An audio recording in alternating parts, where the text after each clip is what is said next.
I mean, what's remarkable to me about that, about the player's guide, it's an official publication, right? Yeah. But it has like drawings of all of the creatures in it. Yeah. Like, who decides that's how like an orf looks? Well, an orc? If there's not an orf? No, there's not an orc. Oh, I guess I was eliding elf and orc. But what's a half elf, half orc called if not an orf? Well, that's a good point. Well, we're getting into D&D. It's seedy business. It's seedy business. Well, there's no getting around it. We have to briefly mention murder hornets. I feel like we're already over that. Are we over that? I think nobody's concerned anymore about anything. I hope we're not over it, because my childhood friend is currently crowdfunding because he's writing a musical about murder hornets. This is Chris White. I guess I'm buzz marketing. I haven't talked to him in like 5 years, but he's apparently writing a musical about murder hornets. So I hope people are still invested in that media cycle. I mean, I think the plan is to try to keep them from becoming an established invasive, and that it seems like there's still reasonable hope that that can be done. I mean, their relevance to this podcast is that the whole deal with them is that they kill pollinators. Well, actually. Are you actuallying me? So, yes. Frankly, it's a good thing you're not on Twitter, because you would be one of those people for sure. Yeah, I would be as insufferable there as I am anywhere else, certainly. But I have a problem. So beehives are corporate, literally. They're owned by people who own many, many, many beehives, and they move them around the country to pollinate different huge monoculture farms at the appropriate time of year. And actually, eusocial bees that live in a hive and make honey, like we think of bees doing, are not as good of pollinators as solitary wild bees, native bees. Interesting. And having a bee house that encourages solitary bees to simply take up residence all the time would be a much better way of getting pollination done. But of course, we want to dump loads of pesticides on everything, and that would kill the bees, which is why the bees have to just get moved around to different farms, which is, of course, very stressful to them. When we talk about why are all the bees dying, well, they're dying because they live very stressful lives. Well, apparently, I read a LA Times article. Another reason bees are dying is because apparently over the last month, in response to outsized fear about murder hornets, people have been randomly killing bees or putting out poisons that they think will hopefully kill murder hornets, but are in fact killing almost exclusively the pollinators that the murder hornets themselves are killing. Or would hypothetically kill. Yeah. Yeah, I mean, the thing is, I've thought many times about building a bee house to encourage solitary bees to live in our garden, but we've always lived in rental properties. And when you live in a rental property, sometimes without giving you any notice at all, someone will come by and spray pesticides all around your yard. Sure. So I don't know if I'd be doing more harm than good if I encouraged them to live near us. We did have, I don't want to spoil, let's move on to what's in the garden. Oh, yeah. So I can segue into the fact that some guy showed up at our rental unit on a rideable lawnmower and proceeded to... Well, what's in the garden right now is nothing because it got mowed. Okay, to be fair, everything that's in our tub and that are in freestanding planters are all fine. But the stuff that you planted in the ground... Yeah, my experiment with watermelons was cut short once again. Yeah, we got a new neighbor in the other side of our duplex, and she was really... A lovely woman. Friend of the pod. Really important to her that someone come and mow the lawn, which I offered to do. Yeah. instead of that. But it was important to her that someone else do it. That some guy joyride around our lawn. And he was careening around the lawn recklessly in a rideable lawnmower. Well, he went right over everything I'd planted. Sure did. I just, as of 2 episodes ago, introduced the What's in the Garden theme music, but maybe we need a sad version of it for the points at which our garden fails or is a disappointment to us somehow. Yeah, there probably does need to be some sort of a sad trombone equivalent. I'll see what I can do. Then let us cultivate our garden. It's the only way to make life endurable.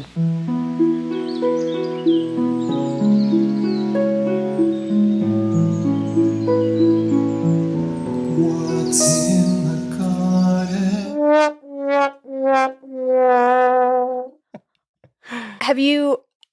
Should we talk about the okra situation? Yeah, I think it's like 7 followers we have on Instagram will be aware of this. But yeah, tell us about the okra. I just missed an okra fruit on one of our plants, and it became enormous. Just absolutely enormous. You measured it at 9 or 10 inches or something? 8 inches. Well, it's 8 inches. That's some bent. classic inflation. Right. It's 8 in. No, it probably is. It's 8 inches with the curve. This is like, there's the real dick measuring analog to be made here, but it's 8 inches with the curve. If you were to stretch it out straight, it would probably be more like 9 or 10. Well, anyway, it became horrible. Yeah. I mean, it looks disgusting. In our previous time where we grew a bunch of okra at our old house, we harvested them at what seemed like maybe it was on the tail end of what we thought would be good. They were on the larger side, but they were basically inedible in their like stringiness and toughness. We tried to pickle them. Yeah, I believe the packet said to harvest them at 4 to 6 inches, and Right. I think we did that. But I think the real secret, if you want to have good okra, is to pick it at 2 to 4 inches or something. I think that's right. It might depend on variety also, but I'm sure. But I don't know what we've been growing. Clemson spineless. Clemson spineless. Well, pick those young, I guess. But that's what we grew. Yeah, that's what we grew back in Durham. And currently we're growing Burmese. Well, has anything beyond that changed? During the recording of our previous episode, right at the beginning, it began a downpour. And I believe it has not rained a drop since then. That is 2 weeks of rain. There have been many instances where there's been rolling thunder in the background, and it has rained one town over, but it has just been dry as a bone here. I believe the coast of Northeast Florida has been the driest part of the state this season. It's been very dry, and the garden needs a lot of extra water. Every pot always feels very dry. Well, we're working on it. I forgot to tell you, when I was looking up the murder hornets, I found that their larvae produce a goo. They exude a liquid that the adults eat that makes them basically gives them superpowers. It makes them extra strong, have extra endurance, and they can fly much farther and faster. But it also kills them. Oh. And, you usually think of the adults feeding the offspring exclusively. But in this case, the offspring produce a substance that the adults eat that gives them extra powers, but appears to either age them or it seems like the way it's working is somehow supercharging their mitochondria and getting them all juiced up. And then they die probably of like reactive oxygen species or something like that. Do you think we could kill off boomers by making them eat our goo? That's the dream. Well, you can't put that in there. That's for sure. We're not young anymore. It's true.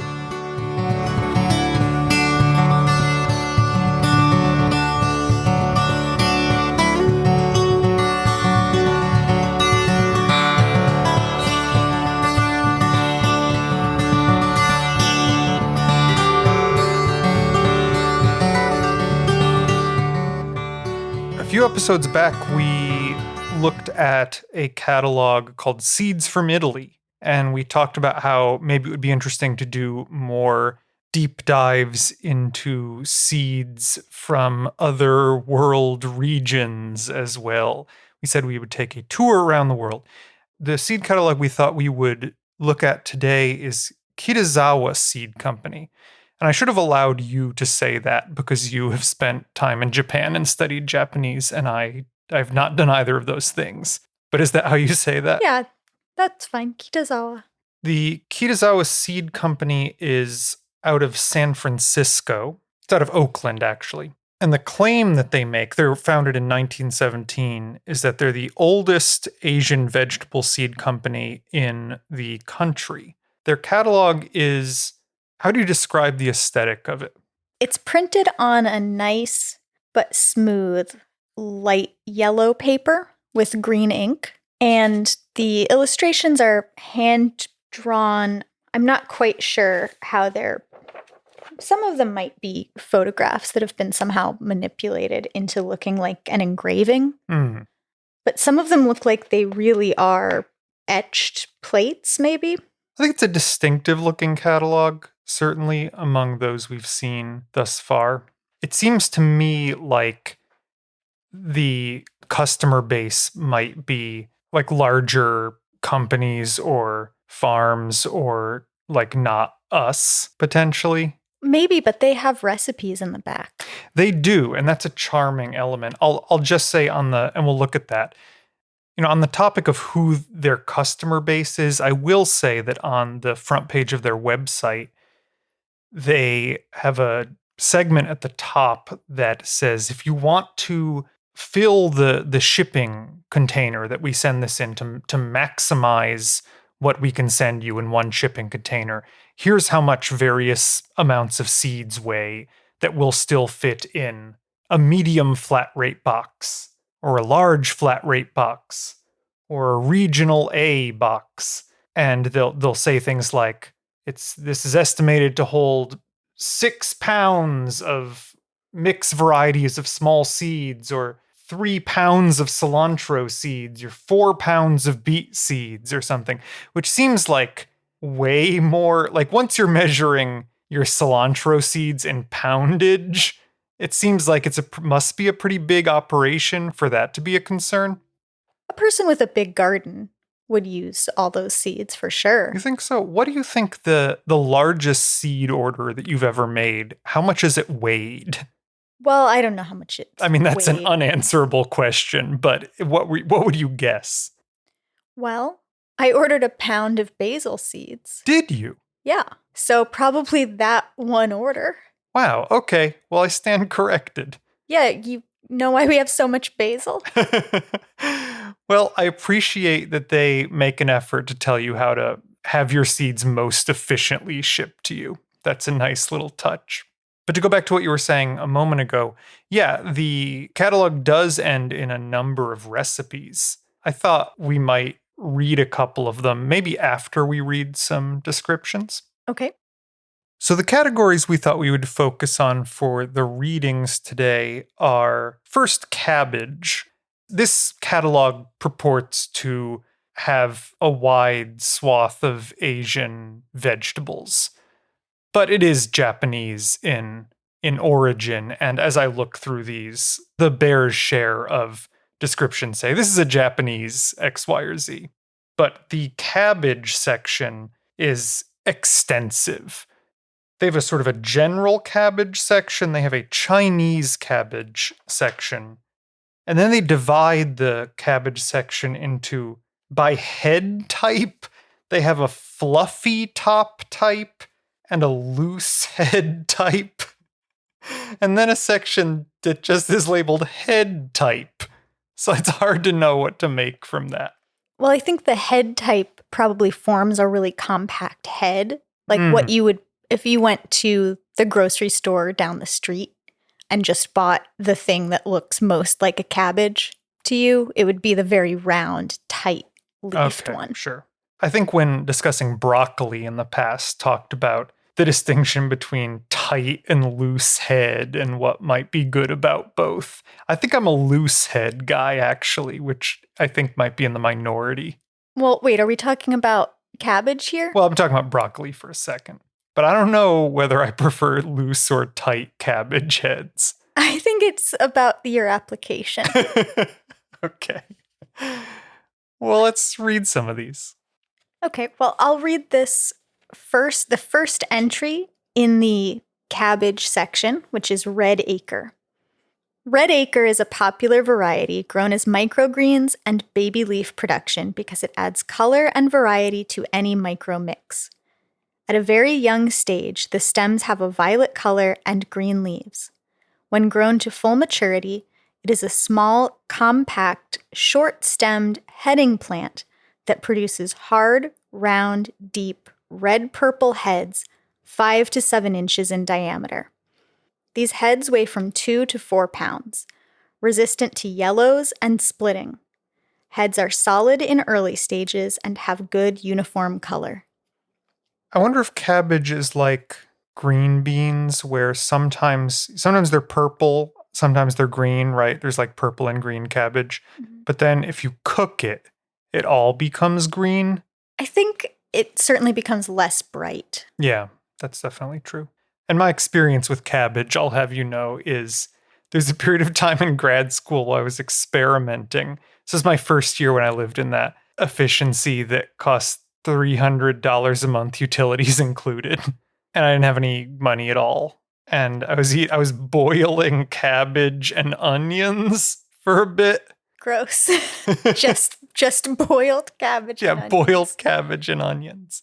I mean, that plus some sort of starch, I guess, will keep you covered. Sure. Cabbage is really versatile in my experience with boiling it.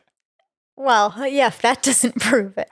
I mean, it's a texture food. How I've enjoyed it is as a texture food, as a crunchy element in something else. Sure. I mean, I like cabbage. I support it. Is cabbage one of those things that's the same Yeah, food as... It's in like the broccoli category, that's right? correct. Yeah. It's a giant Brussels sprout. It's a giant Brussels sprout. Or cauliflower that is all the leaf part and not the head part. Or whatever. They're all the same thing. Apparently.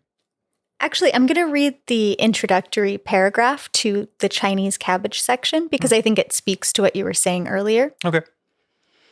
Whether it's encountered in a Chinese stir-fry, pickled in Korean kimchi, or used in Japanese soups or sukiyaki, Chinese cabbage plays a principal role in Asian cuisine. Its mild, delicate flavor makes it a welcome addition to a salad or sandwich, but it also makes the cabbage vulnerable to overcooking. In Asia, the vegetable is an important source of nutrition in winter. It is typically pickled in Japan and Korea and dried in China to be included in soups during the cold season. The varieties below represent the 3 main types of Chinese cabbage: barrel-shaped, cylindrical, also called michihili, and loose leaf. Interesting that they're categorized by shape primarily. Well, I mean, how else are you going to do it, I guess? Kogane. Kogane means gold in Japanese. When mature, the loose, fluffy head type can weigh up to 8 pounds and has a yellow core surrounded by crumpled green outer leaves. It has good flavor and is popular for pickling and cooking. Creates a nice contrast with darker greens for microgreens and baby leaf. Best grown in mild climates.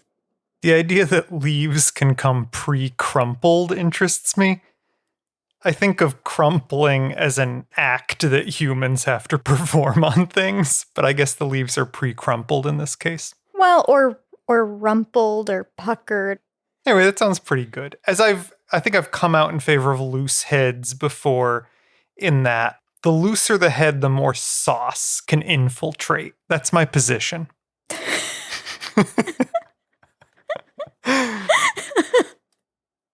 I'm going to read the Spring Crisp hybrid.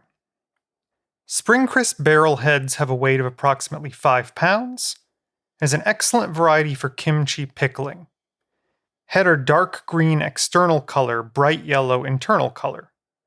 Excellent slow bolting habit, making it suitable for late spring to late summer harvesting.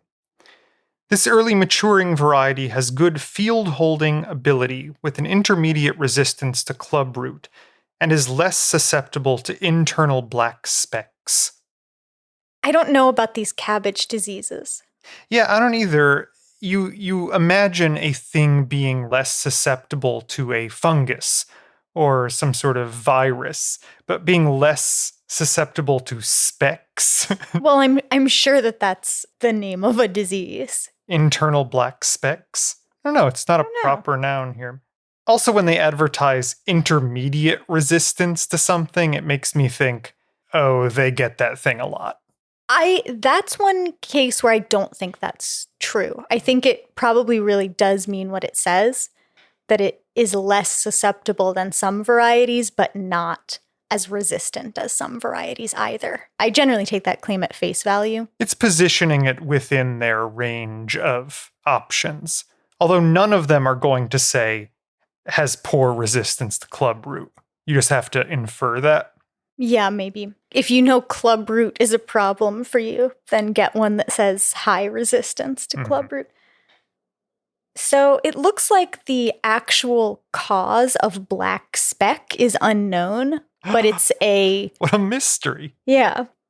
I'm just looking at a quick summary of pepper spot that says there's no known causal pathogen, and it probably is some combination of genetic susceptibility and conditions in the field, whether it's type of fertilizer or...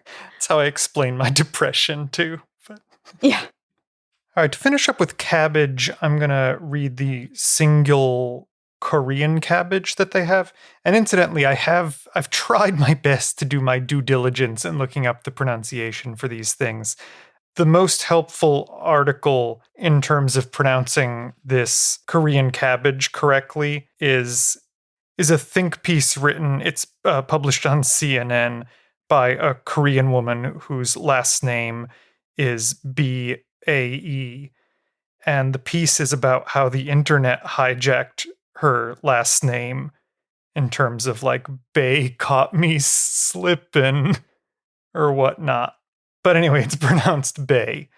So, the Korean cabbage, I believe, and excuse me if not, is Bemuche. Bemuche variety is the first hybrid crossing Chinese cabbage and radish. It is heading type of Chinese cabbage with hairless leaves and thick petioles. Yeah. The root is straight and thick like radish. The flavor is spicy and sweet. It is rich in sulforaphane. The internet bro science believes that the chemical sulforaphane cures it's going to stop you from aging, I think. It's in like broccoli and cabbage and all that stuff. Sulfur, I think. What's a petiole? It's the transition between the stem and the leaf. Okay. Yeah, you would think you would want that to be thick. It's like having a joint that has supportive structure to it. Yeah, I guess it's probably harder to damage the leaves if that's robust. Mm-hmm. How about if we move on to something that a category that I've not seen in other catalogs, which is the category of edible flowers.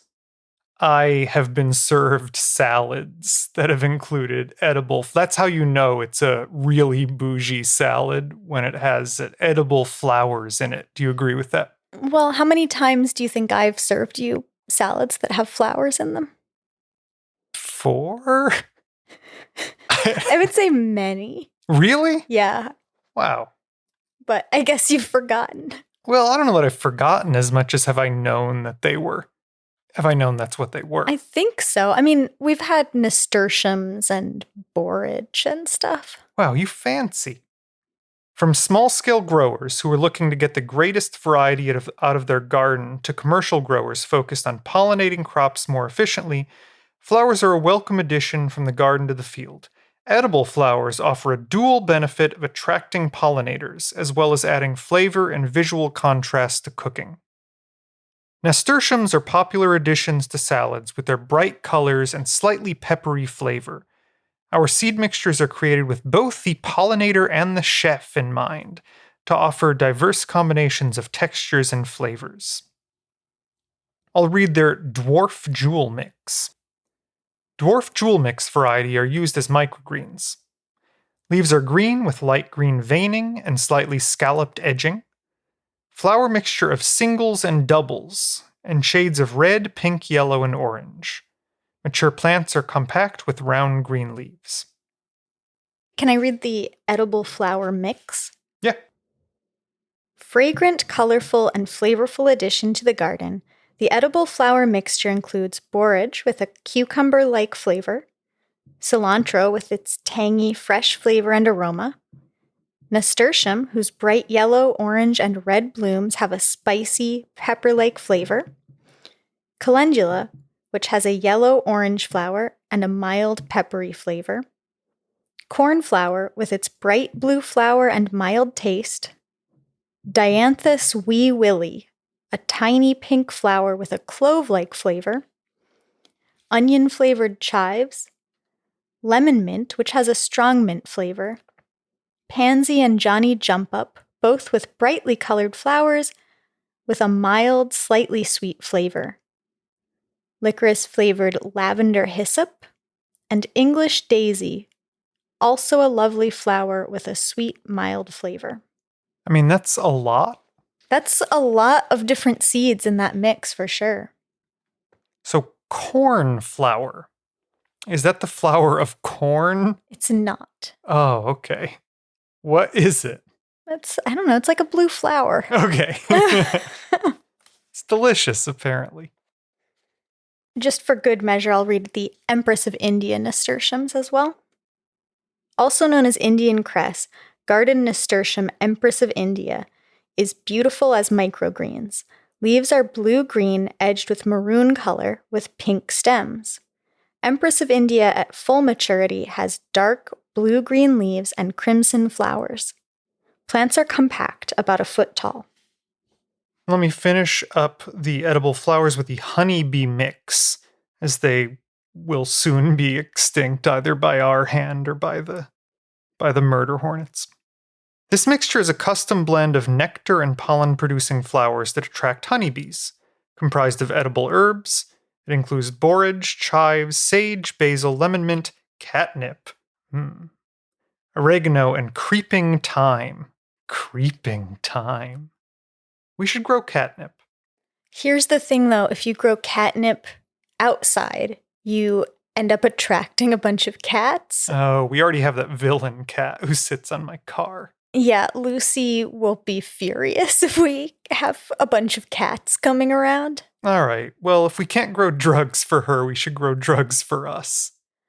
Well, I mean, I guess catnip also does something to people. Can we get high on catnip? I don't know if you can exactly get high. All right. Well, we're going to try it and we'll get back to you. I think it's like a chamomile tea situation. All right. Well, that's an extremely mild high. No, I don't have a whole, in some episodes I find some reviews for stuff online and we'll do a segment for that. I was interested in looking for some reviews of cabbages, but I went to my old favorite burp. I was interested in seeing if we could find reviews for cabbages that were in this catalog, and I couldn't really. The burpy cabbages they offer are called things like Salad Delight cabbage or Earliana cabbage, one of the earliest maturing varieties. Just dumbass names, truly insultingly dumb names for these varieties. Wow, your hatred for burpee has really... It's really intensifying. But I will say, when I Googled cabbage reviews, one of the first hits for that was WebMD. And I dove in to see what it could possibly be. And I guess WebMD lists cabbage as a medicine also. Whoa. So here What? Here are just a few reviews that people have on WebMD for the medicine that is cabbage, the vegetable. My mind is blown. First of all, I don't think I knew that WebMD had a category of medicine reviews where people talk about how much they like their medicines. And the idea that cabbage would be included in that is incredible. Okay, well, the first review, which 4 people found to be helpful, is written by a female age 35 to 44 on this treatment for less than 1 month.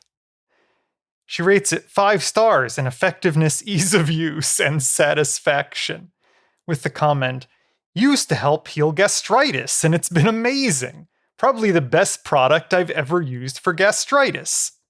That is cabbage. Another review is a male age 65 to 74 who's been on this treatment for between 1 and 2 years. His ratings are 4 stars for effectiveness, 5 stars for ease of use, and 4 stars for satisfaction. And his comment is, I started taking the green cabbage vegetable. He spelled vegetable in a truly crazy way. I started taking the green cabbage vegetable in my daily food intake after identifying minor enlargement in my prostate gland. The PSA was okay, but the urine flow was restricted. Sure could have a better urine flow. I am satisfied. Wait, so cabbage is... What does WebMD say cabbage is a medicine Well, we'll get to for? that in a moment, but also he spells urine URIN on a number of occasions. But the statement sure could have a better urine flow, and then I am satisfied. The final review is another female aged 35 to 44, 5 stars and everything, with the comment simply satisfying, which I think is the most reasonable review for eating cabbage that you can give. So you might be asking, why is cabbage on WebMD? So WebMD has the tab, the medicine tab for, if you're looking up any medicine, there'll be a tab for its overviews, its side effects, its interactions, its dosing. The uses for cabbage, there's a long list of things that they say people claim it's effective for, but there is no evidence to support that. Like bladder cancer, colorectal cancer, stomach cancer. I mean, basically everything that probably health food people might think that anything can cure, cabbage also cures. I mean, I would not turn to cabbage for my cancer treatment. But the single thing that they say it is possibly effective for is relieving breast engorgement in breastfeeding women. So like hard, painful breasts when applied to the skin of the breasts. You know, at some point we'll have to look up this research, but apparently whole cabbage leaves seem to be about as effective as chilled gel packs in relieving breast swelling and pain. I've heard of that. I wonder what the chemical is.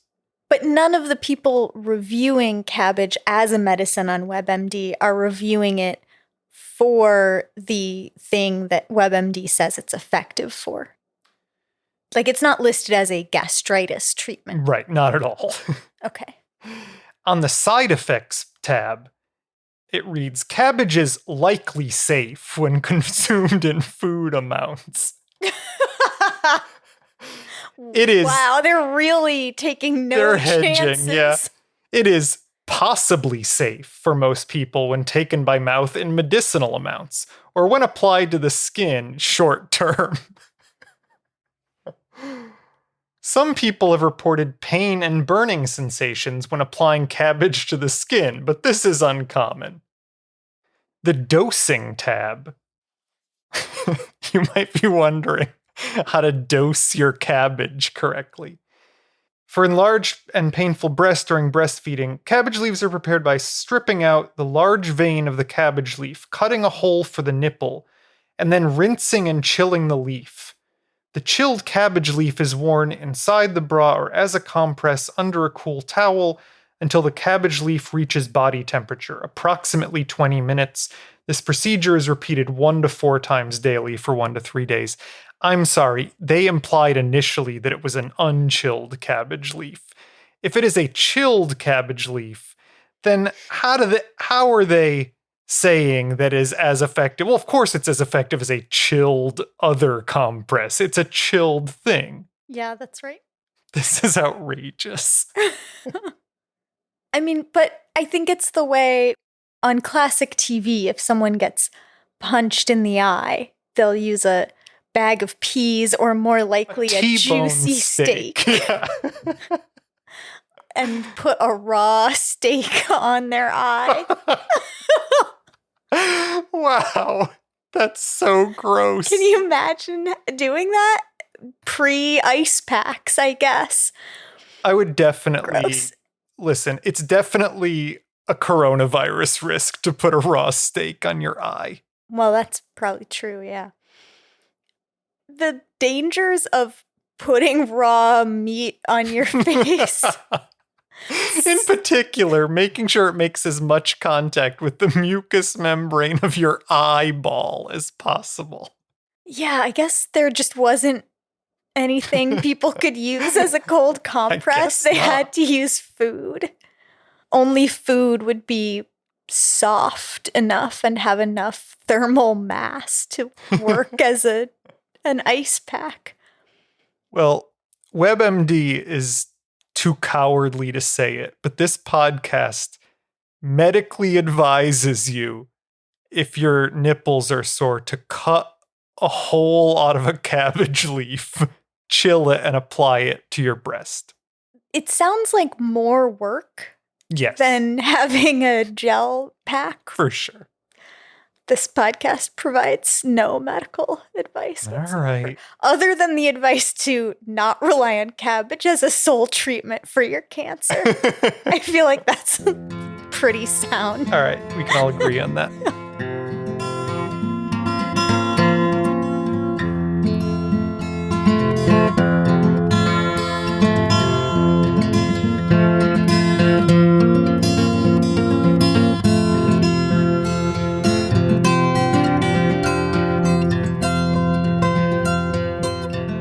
We're going to end with a game, but before we get to that, I do have breaking news on the okra front that we need to break in here to tell you more about.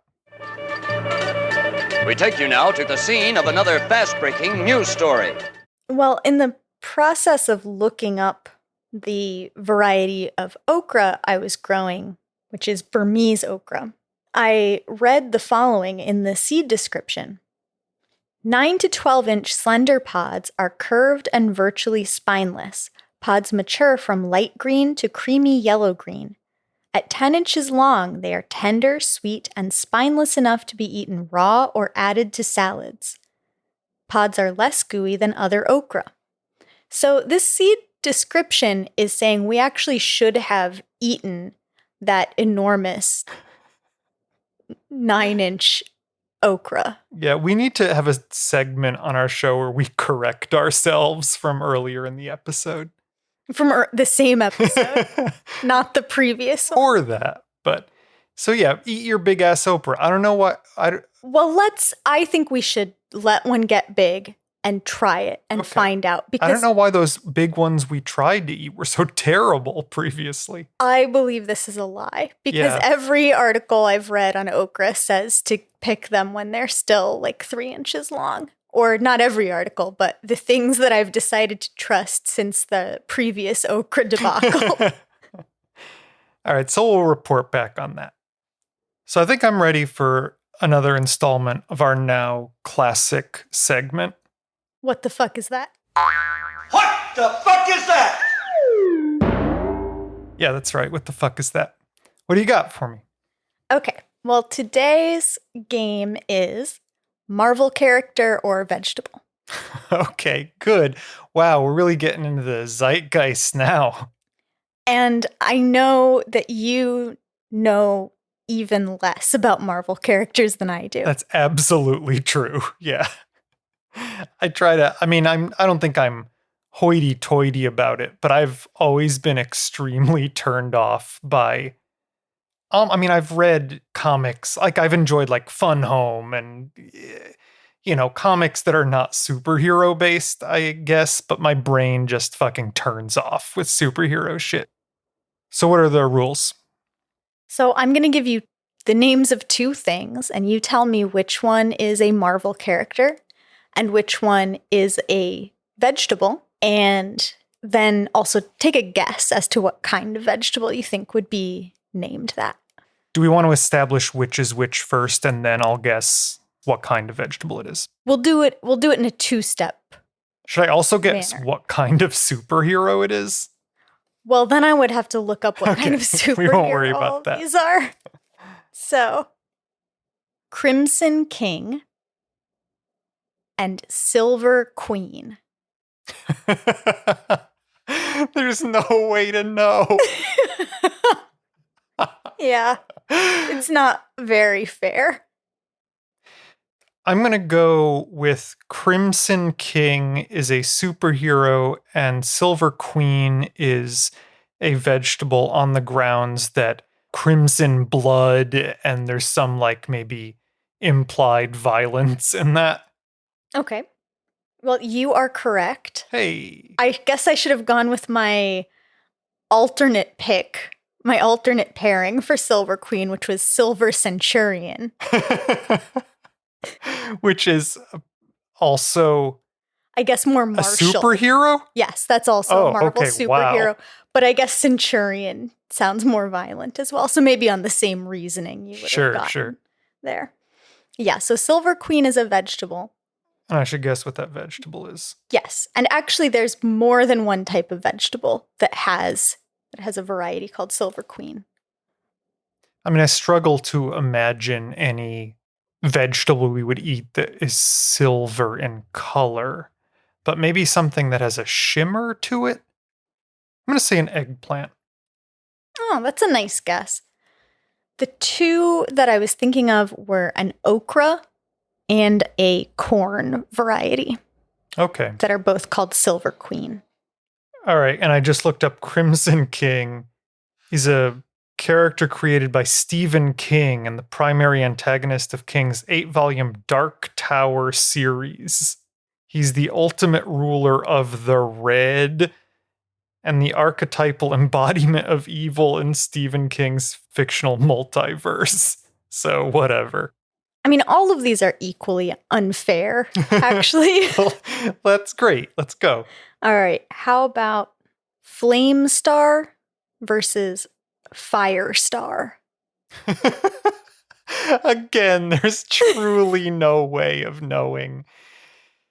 Yeah, maybe this is not a good one. No, I think this is, I'll figure out a rationale. I already have.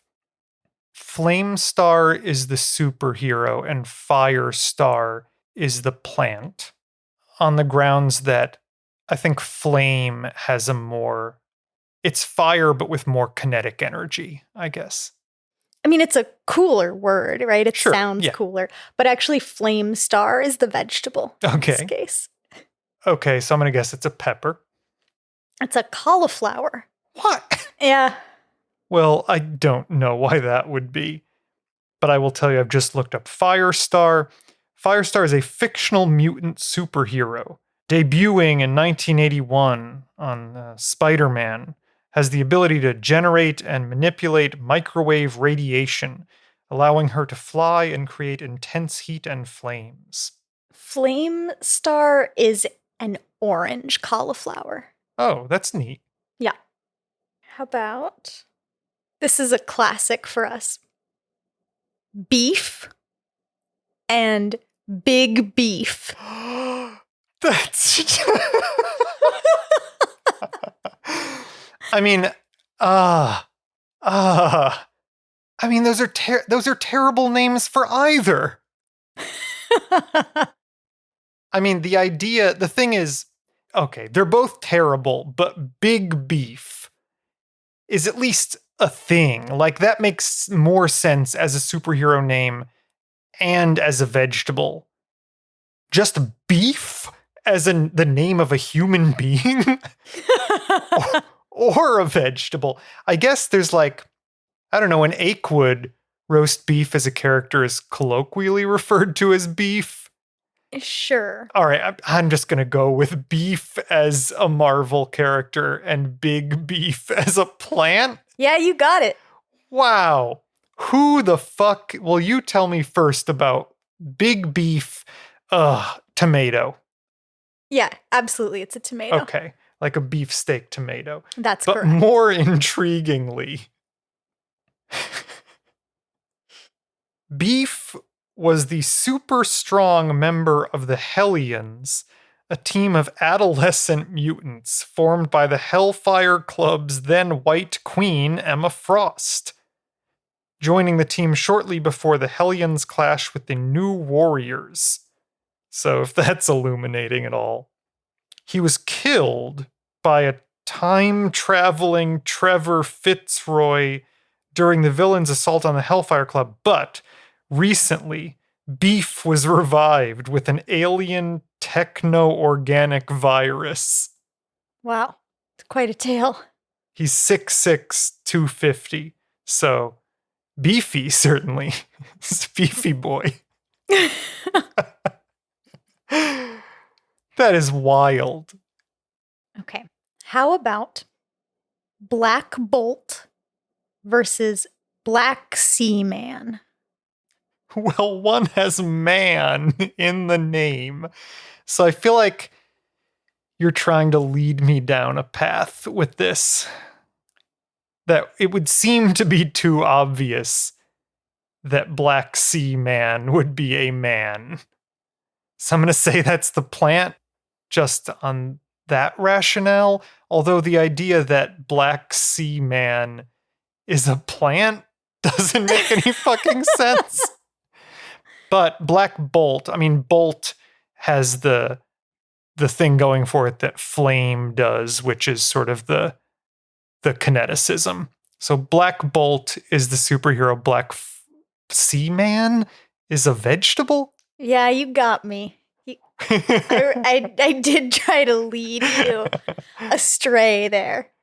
Black Sea Man. Well, I guess probably it's going for the Black Sea, like the body of water known as the Black Sea. So maybe like some sort of notably Eastern European, I'm going to say beet. It's something that might be grown in a former Soviet state. So Black Sea Man is a tomato. Oh, is it? It is Russian. It's a Russian heirloom. Sure. That has been named Black Sea Man for reasons that I do not know. Yeah, I don't know why it's a man. All right, on the other side of that, I've looked up Black Bolt. Black Bolt is the ruler of the Inhumans, a reclusive race of genetically altered superhumans. Black Bolt's signature power is his voice, as his electron harnessing ability is linked to the speech center of his brain. Speaking triggers a massive disturbance in the form of a highly destructive shockwave capable of leveling a city. Due to the extreme danger posed by this power, the character has undergone rigorous mental training to prevent himself from uttering a sound even in his sleep, and he usually remains completely silent and speaks through sign language or via a spokesperson. I'm a little resentful we're giving Marvel Comics any buzz marketing to the 4 people who listen to this program. Well, we are highly influential, and I Yeah. take that very seriously. Okay. Early Girl versus Giant Girl. Early Girl's a plant, Giant Girl is a superhero. And I feel like fairly confident in that one because earliness is a good feature for a plant. But I mean, I guess it's a good feature for a person as well. But it's not a superhero power to be prompt. So, But to be early, to show up to the site of danger 1 minute before it happens would be a pretty good superpower. I guess that's true. But final answer. Okay, yeah, you're right. Okay. Early Girl is the plant. And I'll say it's a green bean. It's another tomato. It's curious. I don't feel compelled to look up Giant Girl. I assume it's a giant girl. I think you probably I mean, frankly, guess. it's probably a giant adult woman that they infantilize by referring to as a girl. could be. That's my guess. But I won't check it. Great. Sugar Prince versus Sugar Man.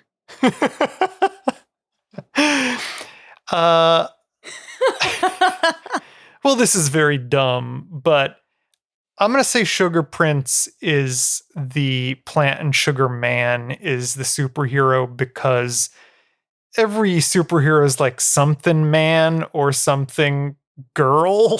I guess you can be a man or a girl as a superhero, Yeah, those are the which is options. gross. Well, it's like a men and girls choir. Yeah, right. Yeah, fair point. So I'm going to go that route. Wow, even with Black Sea Man, the tomato, in the mix. Yeah. Well, you are correct. Sugar Man is a Marvel character. That's a terrible name. What could their superpower be? Ugh, something gross. Something gross. And Sugar Prince is a vegetable. So something that it's good when it's sweet. I guess I got to go with corn again. Sugar Prince is a pea. Oh, okay. That's a good one for that too. Well, I looked up Sugar Man. Is this Sugar Man? Yeah, I think it is. Oh, Sugar Man is disgusting. Take a look at this image. I'll have to post this picture. Sugar Man is a villain who looks like this. What is it? It's a giant. It looks like the Mucinex monster, but if it had more imposing teeth. So this Wikipedia description, under abilities, it says, expert biologist and geneticist, superhuman strength, 4 arms, razor-sharp claws and teeth, indefinitely long, bioelectric, razor-sharp tongue. Oh, that's disgusting. It's like if Jake the dog could do what he does on Adventure Time, but only his tongue. That is nasty. This guy looks nasty. And then he also has enhanced sense of smell and ability to alter body mass and size. Oh. So he actually has the full powers of Jake, I think. I'm disgusted by the depiction of this character. I'm sickened. Let's end this segment. Beyond that, you can find us at CD Business on Twitter, CD Business Pod on Instagram. You can email us at cdbusinesspod@gmail.com. You can rate and review us poorly on iTunes. Eat your vegetables. We're all just doing the best we can. Speak for yourself. It's CD business. It's CD business. Boring talk about seeds, CD talk between boys. Mind-numbing chatter about ovulus and spores. We'll dig a ditch and we'll moan and split the difference. It's CD business. It's CD business.